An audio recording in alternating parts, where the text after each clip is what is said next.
Hey everybody, I hope that you can hear me okay. I've got somebody power washing our house right now, so I don't know if you hear that. I know my dogs definitely do. Today for breakfast, my daughter has requested corn fritters. I made these the other weekend because I had a piece of leftover cornbread and I was looking up recipes on how can I use this cornbread, and one of the things that the recipe recommended was to use it in corn fritters. Well, I don't have the cornbread anymore. I don't feel like opening a box of cornbread just for this one recipe, so just a few ingredients that you probably have laying around the house. This is so easy to throw together, and I'm going to show you how to do it. Let's get started. So what you're going to need for this recipe is a can of corn, obviously. That's the star of the show. You're going to need an egg that's going to help bind it. If you've got some green onions that can be dehydrated, you're going to need some cornstarch. This is going to bind the flour together and help it form a nice little crust that you want to crisp up in the frying pan. And whatever seasonings you choose, some salt, pepper, I'm going to use garlic and onion. I'm going to use a little bit of smoked mustard and some paprika. And I've got this Hatch green chili cheese. I think this is a fontina. You can use Parmesan or whatever. I'm going to use about a tablespoon of that. And you're also going to use a 1/4 cup of flour. So the first thing that you're going to want to do with your drained can of corn is add about half of this mixture into a food processor, because we want to blend this up. This will help also bind together the little fritters, so it doesn't require as much flour. This will make its own binding paste. I'm going to show you how we're going to do that. So we got about half a can in here. Here's the other half. Now let's just puree this.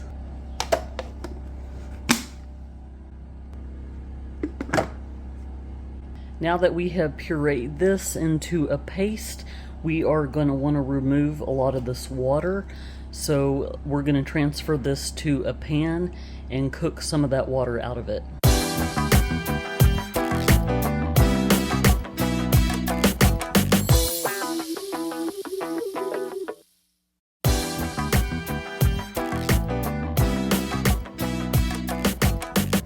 See how you can see some parts where it got toasted?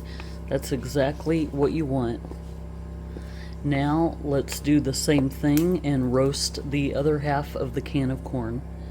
I roasted the other half of the kernels for about 5 minutes and added seasoning during this step while we waited to remove the water and get it all nice and charred. While we're waiting on this corn to char up a little bit, I wanted to just show you that what we've already pureed. See how it's kind of getting a paste? That's what you want. You want a couple of different profiles, different textures going on, and this will substitute the need for too much flour, making it more of a corn pancake instead of an actual fritter.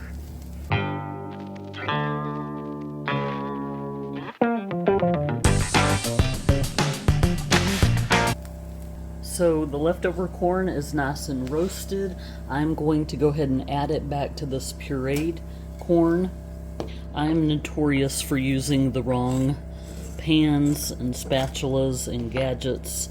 That's just who I am. That's why our kitchen is a wreck. I always have food flying all over the place. So now we've got this mixed together. We're just going to start incorporating this all together, and then we're going to add the other ingredients.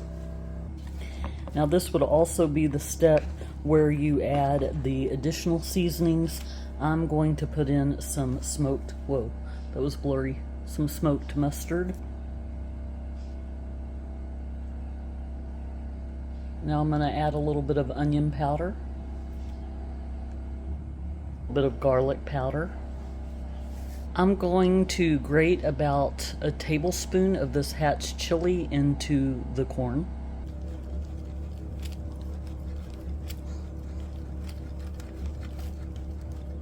Now let's give this a good mix.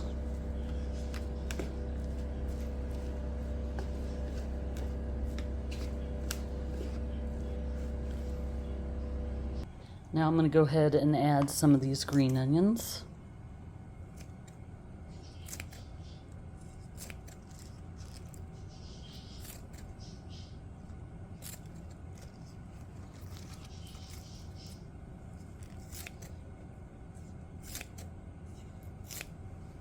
I forgot to mention this earlier, but I'm going to go ahead and put some freeze-dried onions in there as well, just because I like it extra oniony.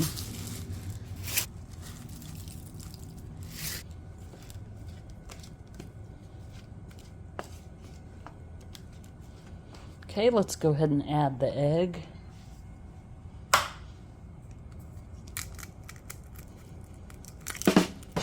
Oh, that was a boiled egg. My bad. We are back in business. I got myself a raw egg here. Let's put this in and then give it a good mix. Next, we are going to add the 1/4 cup of flour and the tablespoon of cornstarch and give this a good mix.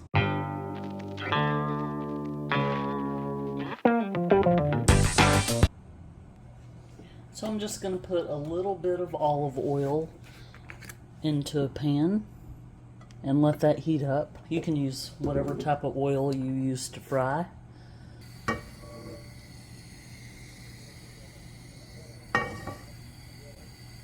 The oil should be hot enough, so I'm going to go ahead and just start making these into little bitty balls and flattening it out. Kind of like you're making cookies. You can make them any size you want, obviously. I'll flatten them out as soon as they start cooking a little bit. And just use your judgment. Can probably do this like a couple minutes on each side.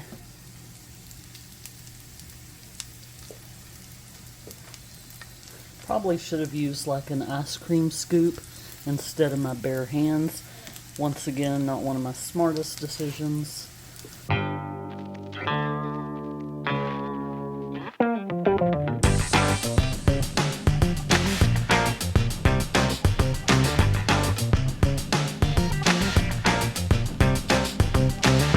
Probably have enough for about 1 or maybe 2 small fritters.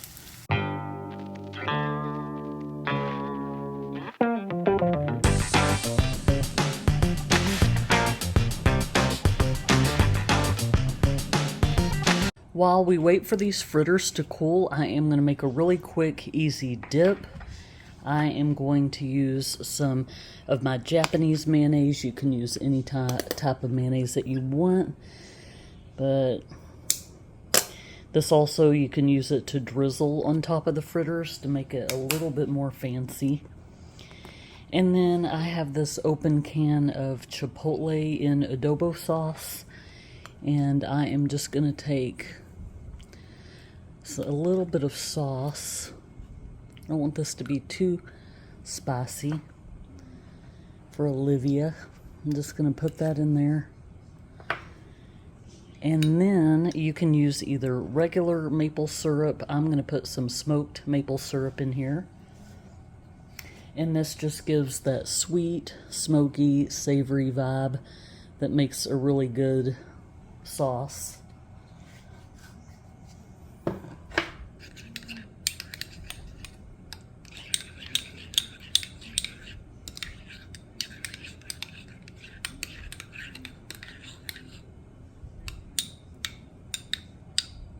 And taste it.